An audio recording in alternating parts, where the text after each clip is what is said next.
All right, my dear fellow listeners and viewers, good evening once again, and welcome to another edition of the Dr. Narine Dat Show.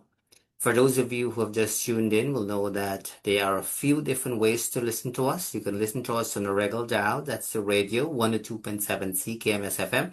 You can listen to us on Rogers digital cable for those of you who have the Rogers digital box. And of course, we are also live streaming our interview, so we ask you to share our live stream as you see fit. So this show obviously is very different than our previous show, Let's Chit Chat with Narine Dat. Basically, it is a safe space for positive energy and mutual respect. So what that means is we are very selective when it comes to our guests. And so this evening, tonight, it is my honor to introduce to you and welcome Manoj G from Suriname, who we have had on our previous show rather, in the past more than once. So Manoj G, welcome to the show. How are you doing this evening? Thank you. Thank you, Narine Dat ji, very much. Very well. Thank you for inviting me to join you this evening. So, namaskar, good evening, listeners and viewers. All right, good stuff. So what we'll do, we will give you the opportunity, just like what we've done in the past, to kind of introduce yourself, so that folks can, have an idea as to who you are, get to know a little bit about you, because we find that when people introduce themselves, that is the best thing to do, right? So introduce yourself. You're the only one here, so take your time, do that. When you are done with that, I want us to kind of talk about something very interesting, but I will share that once you finish, introducing yourself. So take it away, and we will take it from there. Thank you. Thank you, Narine Dat ji. So, my name is Manoj Kumar Daryanani in full. I was born and bred in Chennai in South India. And in my late teens, I moved to Suriname. So I've been here for 4 decades in Suriname, South America. And I came in as a sales representative after my college degree and then went into business. Then I went into catering and then I went into remittances and compliance and gradually descended into education. So currently I'm a teacher for the last 7 years. And I'm guiding students for their SATs and the ACTs at high school level, at the pre-university level. Let's put it that way. And my biggest hobby is vocal music. So I love to sing. And I also coach children and adults for light music. So that's a little about me. That's excellent. Well, thank you so much for that introduction there. I know a little bit about you because we've had you in the show, but I wasn't aware of the teaching aspect of thing. I think that's a beautiful thing. I Thank think you. it's a Thank beautiful thing you. Thank because you. that way you are really molding the younger generation, right? So which is awesome. Good Absolutely. stuff. So Absolutely. one of It's the lovely.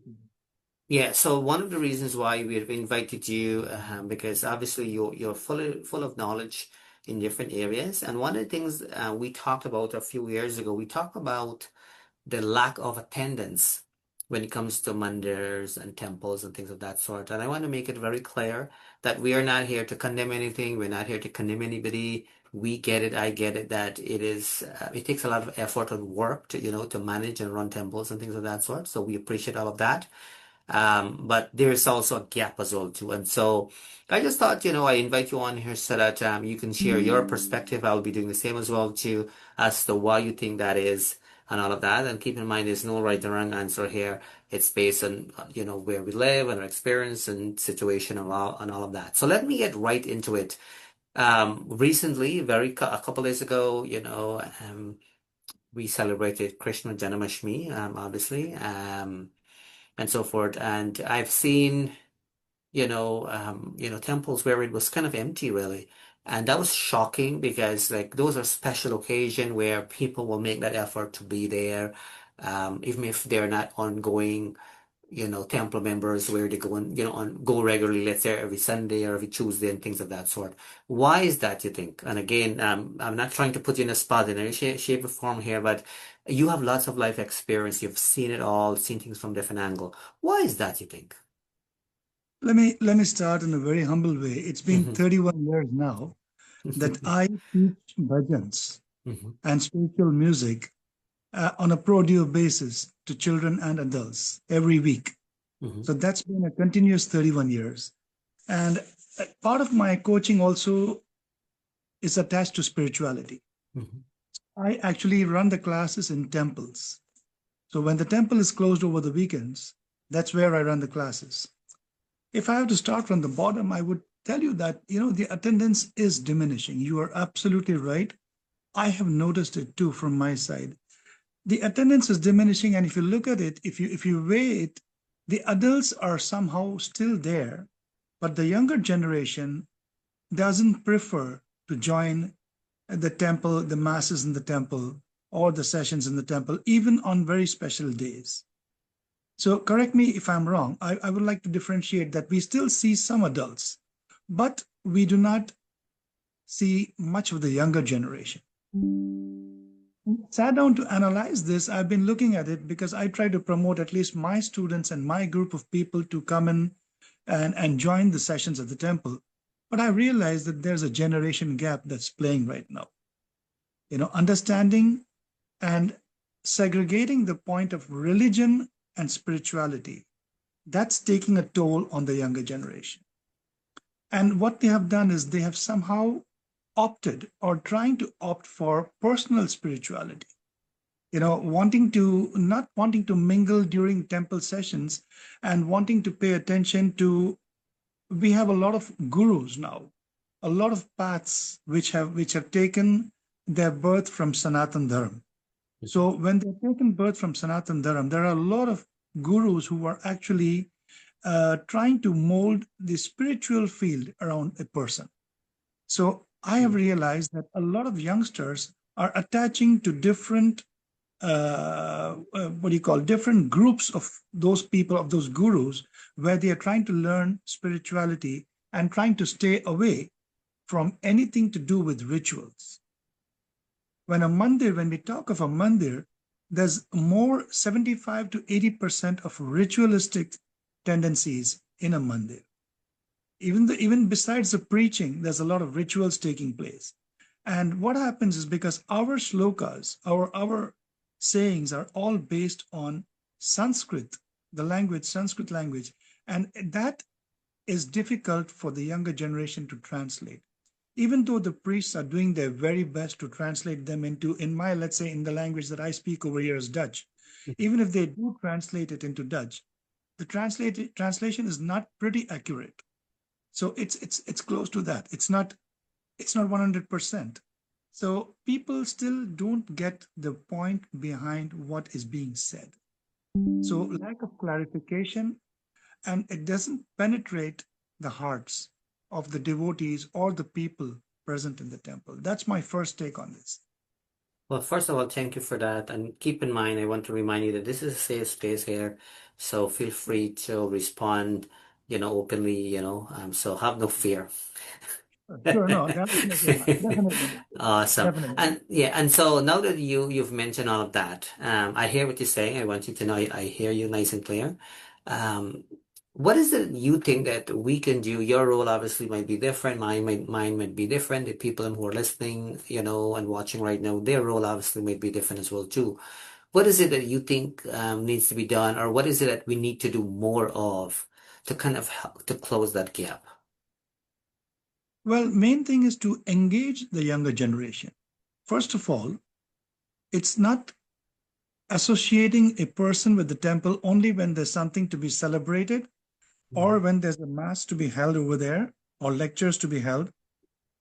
Even community projects, anything to drive the younger generation towards the temple to participate in social projects which actually originate from the temple, which are being motivated by the people, the trustees, the priests, and of course, there have to be influencers. So, in today's time, we talk of social media influencers. I would like to think of an innovative, title as to say spiritual influencers. And the gurus are there. We have the modern gurus. They are doing their very best in different countries of the world. And if you and I understand well, they cannot be present in all countries at the same time. they do travel, they do make their efforts to come and visit different countries and try to influence people, try to help them understand what the Hindu philosophy is about, because most of the children now understand that Hinduism is a religion. It's not, and it's definitely not. It's a Mhm. philosophy that we all believe in. It's known to you, it's known to me. But then the convincing part of it, that we need to convince the kids or the younger generation, the youth of today, that it's basically a philosophy that we are following through. So more engagement for them, and try to get them out of their busy modern lifestyles to involve them in some project or the other on a spiritual front, so that they can talk to each other and make a discussion out of it and get out something positive, so that they can increase their attendance in one way or the other by convincing each other. And to I would like to add to this that we need to put away anything that's outdated. Obsolete superstitions, obsolete beliefs need to be put separately, and we have to convince the youngsters, the youth, that we are also following time and tide. So, first of all, thank you for that. So, you mentioned about social engagement, right? For the youths, for the younger folks. Can you provide an example too? Sure, we have during the course of one calendar year, and looking at the Hindu calendar, which works with relation to the moon and not to the sun, it's a lunar calendar that the Hindus follow. There are several occasions during the calendar year in the 365 days that one can follow and observe. Even in a given calendar month, there's 11th day of the month that's called the Ekadashi, for example, pertaining to the Hindus. It's Mm-hmm. the 11th day of the calendar, and it's supposed to be a very auspicious day, and special pujas are done. The thing is, now not to involve them into those rituals, but to convince them to come and join and provide spiritual lectures on those days, for example, and then to celebrate different auspicious days, let's say Holi, Diwali, and the Navaratri twice a year. Usually, they do make an effort to come there for the 9 days, but the lectures sometimes get too long, and they are not penetrating enough to get to the youth what is being said, what stories are being related to.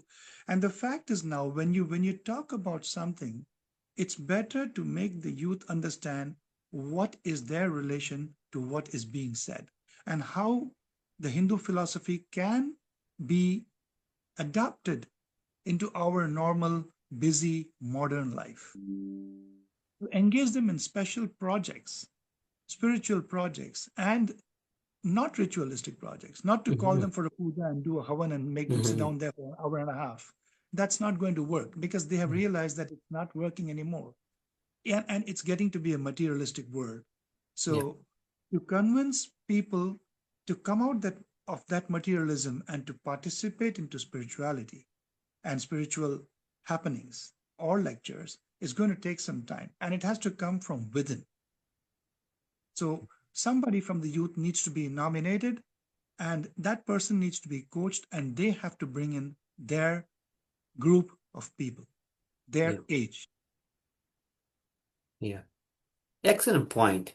And so I think, the folks who are taking, great responsibility to, to run temples and so forth, I think, if I'm hearing you correctly, I think it would be important for people to have, like an open mind there, because usually if you're running a temple, let's say, and you're so dedicated that you're doing everything, you're making sure everything's in place and everything is in order. Not uncommon, by the way. You mentioned something, can't remember exactly what you said. I can't think of the word you mentioned, but let's say you were to go to a temple for the very first time. Let's say you come to Canada here and you are visiting a temple, for example. You should not be seen as a threat, is what I'm trying to say, right? That, oh my goodness, he's gonna come, take my place now. I used to sing, for bhajan. Now he came, I can only sing two, things like that, right? So, really creating safe space and a welcoming space is what I'm hearing from you, but you've said it in a different way. And it's so important. And you've kind of hit it on the nail. So let's say you have folks who have never attend temple or very rarely attend temple, if you get them right away to start to sit down for the structure puja, as you said, an hour and a half, 2 hours, and so forth, it will be hard to adjust to all of that. But if you find things that they're interested in, that is related to, to Hinduism, as you kind of mentioned it, some sort of special project where they have like, specific interests. Maybe that's one way to, to get them engaged. And then eventually, they can take on more and then eventually they can go deeper too, right? And maybe start to do that specific standardized pujas and so forth, which is important as well too. But bringing people from outside to start to do all of that, especially when they have difficulties with the language, right? So very, very important pieces you are sharing here. I want you to know I do appreciate this and we can dissect it in so many different ways. How about some of the benefits? I mean, from my personal experience, I started to go to temple at a very early age, but I was doing it, you hit it on the nail. I was doing it from within. I wanted to be there. I used to, it used to be a place I want to be. And that's how I end up learning, bits and pieces. And I was kind of leading, the puja and so forth when the pandit was, doing other stuff. And I Right. enjoyed that journey. I did enjoy the journey. And for me, that's where, I got some good values. That's where I take the initiative in terms of reading the Bhagavad Gita and so forth, but for my own self. And I've kind of learned a lot there, and that's how and for me, my takeaway going to temple at an early age, and this is just my takeaway, by the way, my takeaway is that I really see God in everybody. And so for me, let's say there's a huge, big, fancy temple, like 4 hours away, and it's made out of gold and all of that. I don't think I'm losing anything if I go to a very small temple or a smaller function and things of that sort. Though it can be exciting to experience, certain places at times, right? That those are all beautiful experiences. But for me, none of that matters. And this is only me sharing my experience here with you, because my personal belief here, really, and not putting my belief on anybody, I believe if God is all powerful, He can take any kind of form. And honestly, I became a vegetarian just by me having a conversation with a homeless individual. Have I Okay. ignored that individual, I would have lost it from great opportunity because he came to me for $1, but didn't give him the dollar. I asked him for us to go for lunch together because I wanted to understand more. Okay. And I point out a specific, place for us to Yes. go, and he told me no. He told me Uh, he's a vegan. And I okay. came home and I said to him, my goodness, like I'm in a better place in life. And this individual who has absolutely nothing tell me Uh, he's a vegan, I really give it some good thought. And since then, okay. I became a vegetarian. I never eat meat and fish and all these things again. And I have to Right. say, and yes, so my point to you though is that going to places like temple, you'll be amazed to know how much you can learn over the Yes. years and so forth. Correct. Yeah, I didn't mean to take away the spotlight from you here, but I wanted No, to no, add no. to Please. add to that as well too. Um, so what would you say, like, are some of the benefits of people kind of going and making a little bit of an effort, which can be hard to do if they're not, like normally engaged going. I will come to that. Let me just, you touched a very good point and you mentioned the Srimad Bhagavad Gita. Mhm. So let me tell you something about that. I can't say anything about the Srimad Bhagavad Gita, but I want to tell you what is being done today in Suriname. What we have thought of to get into this, like we have put things in place. Mhm. So we have once in 2 weeks we have a Bhagavad Gita satsang group. What happens there? We invite the youth and some elders, but basically the concentration is on the youth. So every week we recite two shlokas and then we discuss them and the meaning from different authors who have translated the Srimad Bhagavad Gita. And we continue that for 1 hour session. What Mhm. happens then is the youth feel included. When they go to a temple, I would suggest to the priests over there, I'm working on it right now. I have tried to suggest to them, while you are conducting a 1 hour session, a 1 hour mass addressing the congregation, give out at least 10 minutes to one person out of the public, pre-chosen. You discuss this before the session, so that you choose one person from that public that's present there, from the congregation, to come up front, stand beside you, or stand, of course, not on the dais, but right under that platform, and address the public and give them their point of view and what they understood from what you said. This thing will convince the rest of the youth to open their eyes, and they will be there more often, because then they will realize that they will be the next one to speak during the next session at the temple. So this inclusivity, that's what I'm trying to talk about, is very important. So like how we started with the Srimad Bhagavad Gita, to translate it by different authors and discuss that. So that's one thing that I just want to touch, going to that one point behind. And coming down now to benefits, there are thousands of benefits. I mean, you and I can speak about it all evening, and we won't reach what we really want to achieve, because it's a lot of benefits. It's not that it's going to the temple. You can go to the church, you can go to the mosque, anything, any place of worship, because there's this very traditional saying in English: prayer is power. And prayer is power. You can pray anywhere. You don't have to go to the temple to pray. But that significance is what I want to underline for the youth. If there's youth watching this program, I want to make them understand that there's a significance of going to the temple. Why go to the temple? That's the most important thing, right? Like people who say God is omnipresent. So why should I go to the temple to pray? Which is a very common question that I face every week. I don't know about you, but I'm being very honest with you. I face this every week. If I get a new student in the bhajan group, they always ask me, but Guruji, why should I go to the temple? You all say that God is omnipresent. He said, the thing is, when we are home, or when we are in the car, or when we are anywhere else, we try to pray. We think we are praying, but then the entire concentration is not on the prayer. And that's what I try to explain to the youth, that your concentration is at a much higher level. Your focus is at a much higher level once you're in the temple.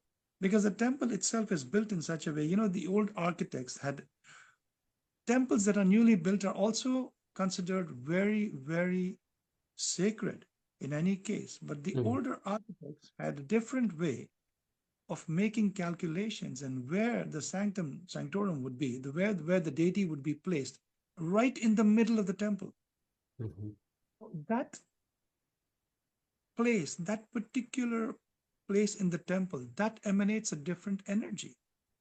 And we don't get that energy sitting on our sofa, or sitting in a chair, or sitting on the floor in our living room, or even at close to an altar that we have built at home, to sit down there and pray. That concentration we will not achieve. We will not reach that goal. So that's the thing I try to explain to people. The first thing is, why you go to the temple is because it's a different space altogether. The positive energy is entirely different, even though our home is our best place to be, right? But a temple is different. So starting there, the basic benefit is you can preserve your culture and tradition by going there. Once you're there, you hear the different things that are being said. Now, excerpts from the epics, excerpts from the Puranas, excerpts from all the religious scriptures that we believe in as Hindu followers of the philosophy, there's so much to be learned from that. One basic example of Sri Ram, when he finally put down Ravana in the last chapter of the Ramayana, and Ravana was on the verge of dying, that's the moment Sri Ram took the opportunity and spoke to his younger brother, and he said, this is a great scholar and one of the biggest believers and bhaktas of Lord Shiva. He has a lot of knowledge to share. I am guiding you now. I am asking you now.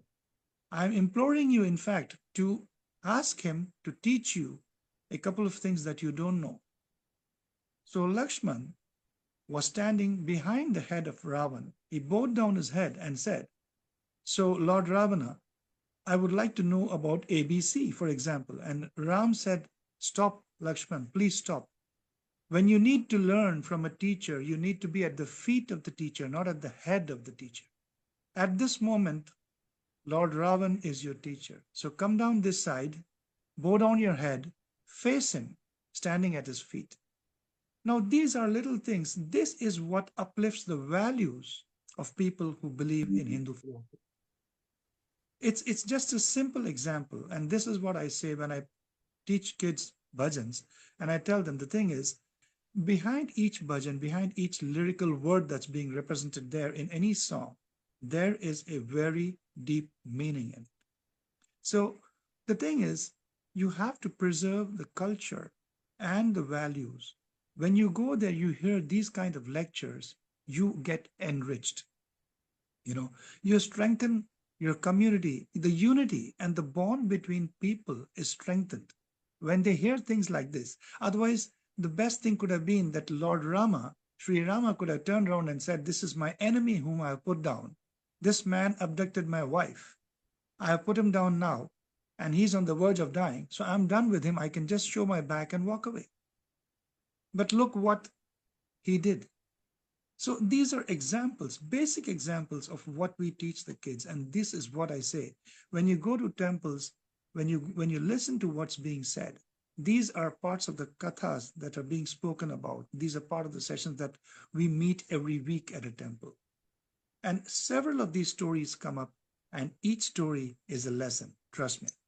So it gives you moral guidance. It gives you spiritual guidance. It gives you unity. It's a matter of coming together. And when you meet people in the temple, it's an entirely different space. Please.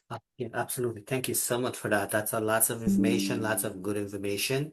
You brought up an interesting piece here, and you basically spoke my language there. You mentioned about that being inclusive, right? That's important. In fact, I was looking at a policy, and this is work related. I'm talking about my professional role here. I was going through the policy, and they have diversity in there and things of that sort, but they don't have inclusion in there, and that's a problem because diversity is easy. I can bring somebody of color, I can bring somebody from Suriname, I can bring somebody from Guyana, I can have the youth, the older people, and yeah, we have diversity there. And we are giving them a seat on the table, but if we are not giving them a voice, right, that is a problem. So thank you for that reminder. This is great. And that's the thing. So I think we really have to step out of the box if what I'm hearing as well. We really cannot stuck because if something is not working, because let's say there are a set of people who have been investing, time and money and everything else, let's say to start a place of worship, a temple and so forth. And let's say for some reason they're not getting the result they're hoping. At the end of the day, if you're doing something like that, you want people to be there, right? You want people to participate because this is not like it's not like a business per se, if you know what I mean, which it probably can be as well too, depending depending how you look at it, right? I understand. But you got my point, right? So I shouldn't feel threatened if you come into the temple like I'm managing and vice versa, right? We should see it as an opportunity where we're learning from each other, we are sharing all of these types of things. So that's very powerful. That's great. I really appreciate you took the time to kind of share that. You and I will know though that anything with you. I mean, there are lots of challenges, right? And not uncommon. I'm sure you experience all of that on a daily basis. With it, you getting into trouble or getting, into too much details, what would you say are some of the challenges that you're seeing or you've experienced yourself as, as an individual growing up in terms of this whole system in the temple, how we manage it, how we run it, all of these things? Well, could you clarify the question once again? And you Yeah. say experience trouble in the sense, could you expand on that? Absolutely, absolutely. And I know that question was very broad, so that's a good response back there from you. So I'm going to be more specific just for the sake of this interview here. So in the temple itself, there are lots of different challenges, and so your experiences of challenges might be different than mine. For example, and speaking of example, when I was growing up as a child, when I was in my teens, it was hard for me to continue on into that panditai role because there was a lot of pushback from from mature people, older folks, and things of that sort. Some people see it as they see it as a threat and things of that sort. So that was part of my challenge. Apart from not having access to lots of the resources. Now it's very different. We have more access now and it's easier to access and so forth. So those were part of my challenges, Right. and so Right. forth. And because ideally, to be transparent and open, ideally, me migrating from Ghana to Canada, my goal and hope was to be a pundit, Yeah. because I wanted to continue on from where I left off. And so what the very first thing I did, I kind of connect with one or two pundit here. And it was not what I was expecting. Like nobody was all over it and said, "Oh my goodness, we have a young man here. Let's coach him. Mentor him and mold him and so forth." It was kind of like the invitation was not there, and so and I don't have any regrets or anything of that sort, because for me, if I was to go along the path of make like the pandiditing a main focus for me, I would have lose it from other great opportunities as well too. So that was part of my challenges. I share that as an example. You have Right. been in Right. it, you have more life experience. What are some of the experiences you have faced over the years when it comes to mandirs and temples and all of these things? Good. I understood the question better now since you explained. Let me tell you, one of the challenges that you shared, I share that challenge with you. I mean, I share that experience with you. I have several times faced this thing of being a threat to somebody present there. So what happens is when I reach there and I'm asked to sing, and I start the music, and after a while I'm told to stop because somebody or the other comes up and says, you see, the higher ups, the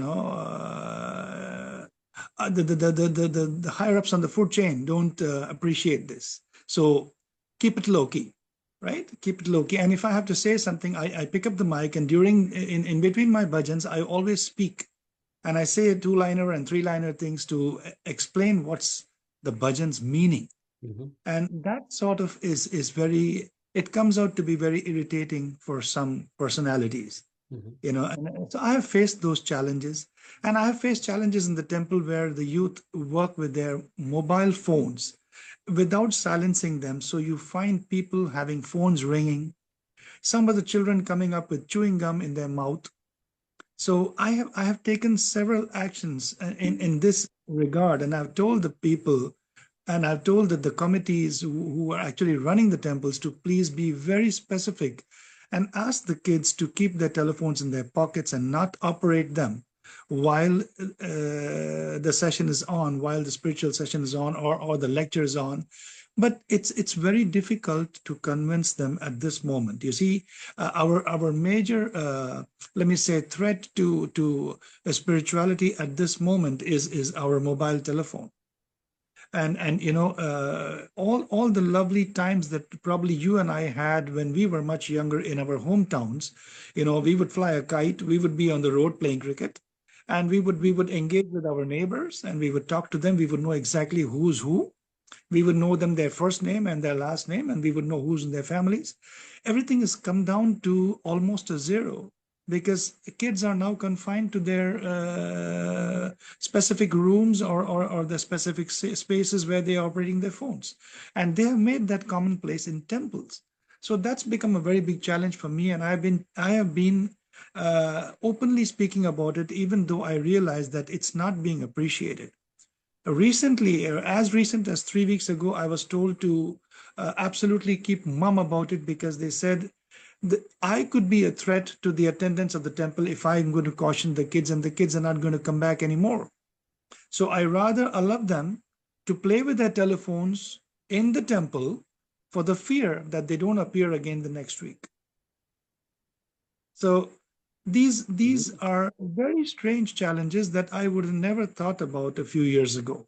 That I would be silenced for being a threat to the kids who are actually coming to the temple with the telephones and playing with them. So to feel this thing about it's this what do you call, pleasure to the eye, that I have people sitting in front of me, but that nobody's listening to me, is not the criteria at this moment. Just that I have some people in the temple sitting on the first bench and the last bench, and some benches in the middle are empty, and people are playing with their phones and chewing gum while I'm talking, while I'm running the discourse. Well, I see that as a blatant insult to the deity, to the Lord, to be in that space, in that auspicious space, in that sacred space. And I wouldn't appreciate that. So these are a few of the challenges that I'm facing. And then the biggest challenge again is language. Let me highlight that for you. Language is the biggest challenge. You see what's happened in countries like where I live in Suriname, we have a 29% population of Indian indentured labor. You are familiar with it because you were born in Guyana. So you realize that over there we have the indentured labor too, and the ancestors came from there. But gradually, the language has faded off. Yeah. Culture has held on, but and the cuisine has held on. Food and culture has held on for a while. Traditions have held on. But because the language has faded to a very great extent, it is getting increasingly difficult to convince people to come to the temple and listen to what's being said. And that's why those translations are necessary. And that's why even the transliteration of the bhajan is necessary in different languages, where it's being highlighted that people can read what's being said. And I'm even thinking of recommending putting up television screens as to put up translations as captions as to what's being said in the local language instead of the Sarnami Hindi or the Sanskrit that's being spoken. So these are part of my challenges that I am facing over here. Well, thank you, by the way, for sharing that openly here. Very much appreciated. Speaking of language, though, you speak very fluent here, which is great. How many languages? I think you may have shared with us in the past on a different show. How many languages do you speak, if you don't mind? I always admire people who can speak different languages, but go ahead. Thank you. Thank you very much, Narendra. I love languages, but it's not that I went on a spree learning languages. I do speak 7 languages. Amazing. Yes, I do speak 7 languages, out of which I can write 5, read and write 5, and 2 I just speak, but I can't read and write them. And that's actually my mother tongue. I'm not very proud of it. My mother tongue is Sindhi, and Sindh was a province in West Pakistan. So my parents left the western part of India when India was divided by the British. So they moved out into the eastern and southern part of India. So we lost our language right there. And because Sindhi was influenced by Persian, and as you know, Persian language is from the right to left. The script is from the right to left. And the script of Sindhi is also the Persian script. You see? So I couldn't learn that because we grew up in modern India, let's put it that way, after partition. I was born in the mid-60s. So I learned Sindhi at home, so I can speak it very fluently. And that's how I taught my kids too. So that's my mother tongue. And then because I was born in Chennai, I learned the local language called Tamil. And I know that there are a lot of Tamil descendants in Guyana. A lot of Tamil descendants. Trust me, I was there in Guyana 3 weeks ago. And I met a few of them, and I told them I was so happy to see those names. People like Arumugam and people like Mutusami. Those names are all from the south of India. But I don't think you speak the language, though. No, they don't. They don't. Yeah, They don't. But they showed me some books that they have of their ancestors, which are in Tamil, which those people brought along. The books are in tatters, but they have preserved them. So I learned Sindhi and Tamil that way, and English was the medium of instruction in India. Until today, it is. And that's how I learned English and Hindi as a second language. And when I came to this side of the world, I started to learn Dutch and Sarnami, which is the local language of the Hindustanis in Suriname. And there's another language that they speak over here, which is the local language of Suriname. It's called Sranan Tongu. It's the Creole, the English Creole. So that's adding up to 7 languages that I speak, out of which I read and write 5, but I can't do that. The last 2 I can't, the Sindhi and the Tamil. No, I just had to ask you. I think that's a beautiful thing, and that's good for you that you're able to do that. So, my dear fellow listeners and viewers, for those of you who have just tuned in, keep in mind that you're watching and listening to Dr. Narine Dat Show. There are a few different ways to do so. You could listen to us on the regular dial 102.7 CKMS FM for those of you who have access to that. You can also listen to us on Rogers digital cable for those of you who have the Rogers digital box. And we're also live streaming our interview here. So we ask you to share the feed as you see fit. We are joined by Manoj Kumar from Suriname. He was born in India, as he mentioned earlier. And here we're just talking about some of the gaps, that we are seeing in the temples and mandirs and whatnot. Earlier we were talking about the low attendance and things of that sort. We are not here to bash anybody. That's not what the show is all about. Obviously, the whole idea of the Dr. Narine show is to create a safe space for positive energy and mutual respect.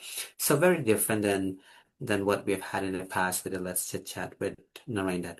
So question for you, Manoj ji, knowing what you know now. So let's say you have that opportunity to restart your life again from scratch. But the difference is that you're going into things with what you know now. What is it that you will do differently, if anything at all? Well, Will you do anything different at all? yes, I would. This is I should say, the last couple of years that I still want to work as a teacher. And after I finish, my target is another 2 years.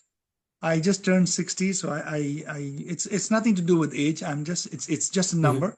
But I'm highlighting it because I realized when I was young, at the age of 30, I decided that I will stop working at the age of 60 and dedicate myself to humanity. And to be very honest with you, I've grown up in a very, very spiritual family.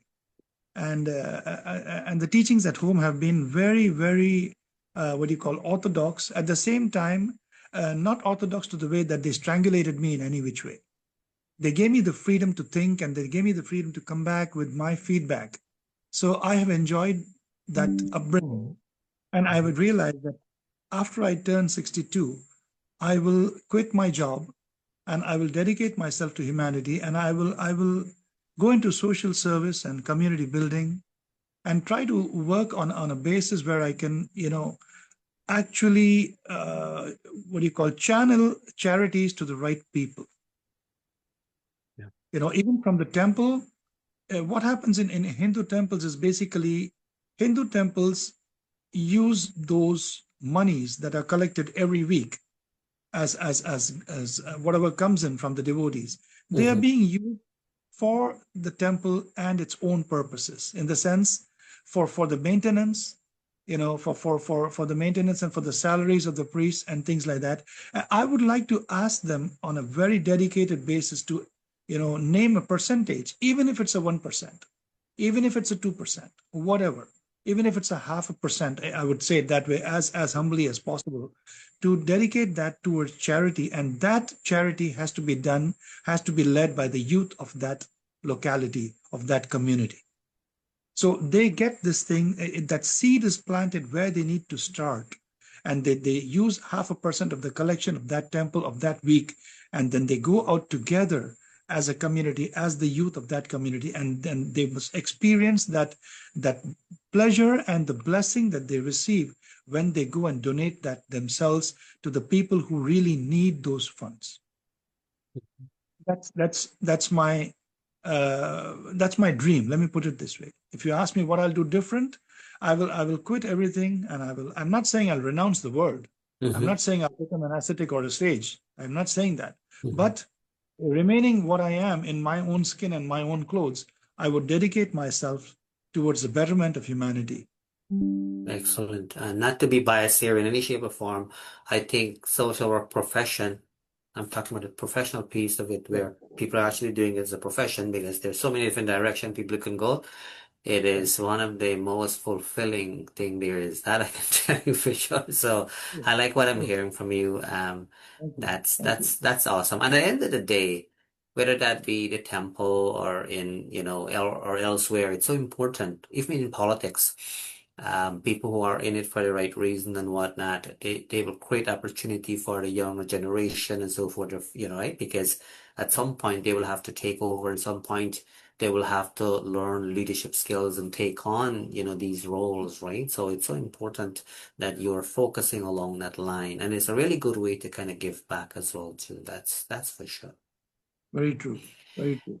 So you earlier, I mean, I know you sing and whatnot, and we have featured some of your songs in our, in our previous show and so forth. Do you do mainly bhajans, like the religious pieces, or do you kind of do like filmy tunes as well too, like the Bollywood Well, I filmy? do. My specialty is ghazals. Mhm. I do film music also, and I do bhajans.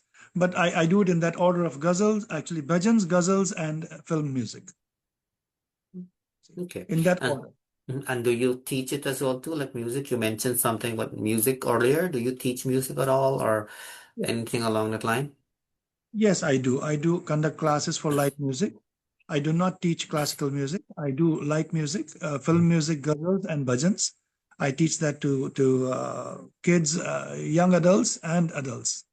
So at this moment, I have about 21 students Oh, who are very wow. regular for the Mhm. last 10 years.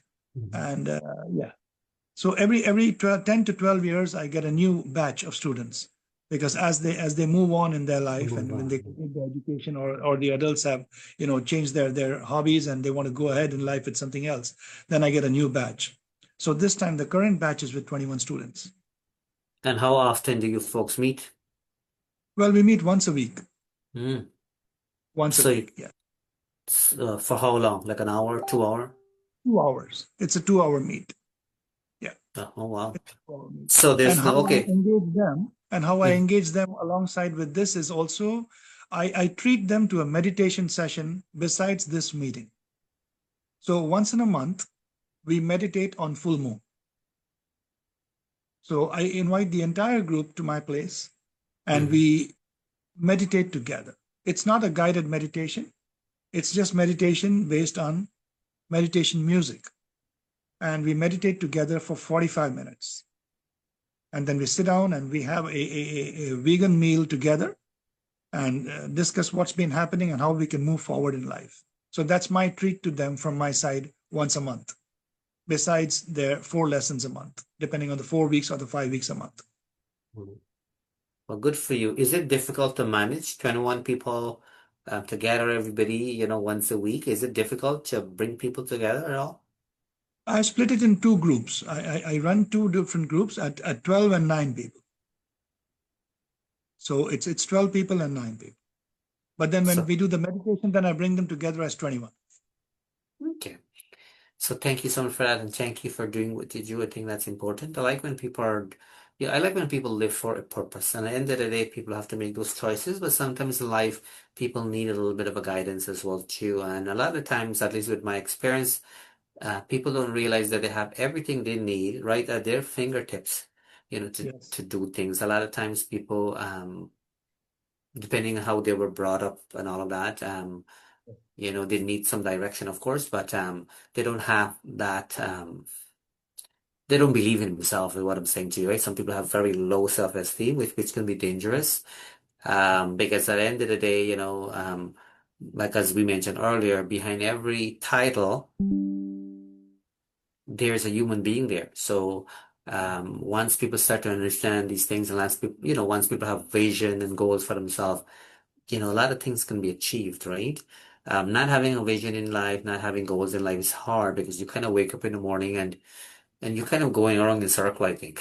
You don't know what Absolutely. you're gonna do next, kind Absolutely. of thing, right? I never understand Um, it. And again, this is not putting anybody down. And sometimes it's a reminder for me to do some self-reflection because I never understand it when people say to me they're bored or they don't have anything to do and all these type of thing. Like, because honestly, for me, and again, I'm not trying to compare apple and oranges here, but I don't have enough time in the day to do the I things that understand. I want to do, all right, and so forth. But again, that's one reason doing what you're doing. It's so important. It's good for you as an individual, but it is also good in a sense that you are passing on really good knowledge to people that they can then use not only for their own personal and professional growth, but they can utilize that, back into society, and we can have strong society that way, right? So that's awesome. So when you're not, teaching and you're not doing all of these extra thing on the side, when you're not, singing and all of that, what is it that you do with your free time? Well, I read books on spirituality, and I'm also very much attached to the Ramlila movement in Suriname, the foundation, Ramlila Foundation. Mm-hmm. I am the deputy chairman and also part of the duties of directing the actors lies on my shoulders. So we get to meet for that also twice a month. So besides all what I'm doing, I also engage myself, I keep myself busy with the Ramlila. And so I teach them, and I also play the part. I'm also one of the actors. It was very strange Oh, that it oh was wow. me. But if you look at me, I don't think you'll be able to guess. But it'll be a wild guess if I can tell you. Could you guess what I would be playing in the Ramayana? I don't want to make those. Um, I don't want to make that kind of guess, but I mean, as a guess, it's just a guess, anyways, as you kind of mentioned. But Well, not mind it. not quite, not quite. Okay, I I'll be think very. when it comes to play and things of that sort, yeah, yeah. Yeah, I mean it's When it it, comes it to might. play, I think anybody, if you I think go ahead, Go ahead. you go ahead. No, you go ahead. I'm listening to you, please. No, no, no. No. I totally hear you, nice and clear. I want you to share with us what you're playing You have been in smiling. that play, your role in that You've been play. smiling all along. You've been smiling all along, and I want you to giggle now when I tell you I play Ravan. No, and I'm not shocked and surprised because I'll tell you why. When I used to go to temple, when you're listening to the pundits and guests speaking and so forth, and then somebody had shared that you Yeah, will have people with good character, people who live good, decent life will play those roles yeah, because it's just a role they're playing. That doesn't mean it's who they are. And vice versa. People who play the role as Ram, for example, that doesn't necessarily mean that they are living the life of Ram, if you know what I mean, right? So no shock and surprise there. Some people have that kind of skill, right? So good, that's awesome. yeah. So that's what I do. But I would like to add one Um, sentence before you move from this subject. One last sentence. It was very touching, and I don't know. I didn't prepare mhm. this. The first time I played Ravan, one guy from the press walked up to me and he said, "What have you learned after playing this role?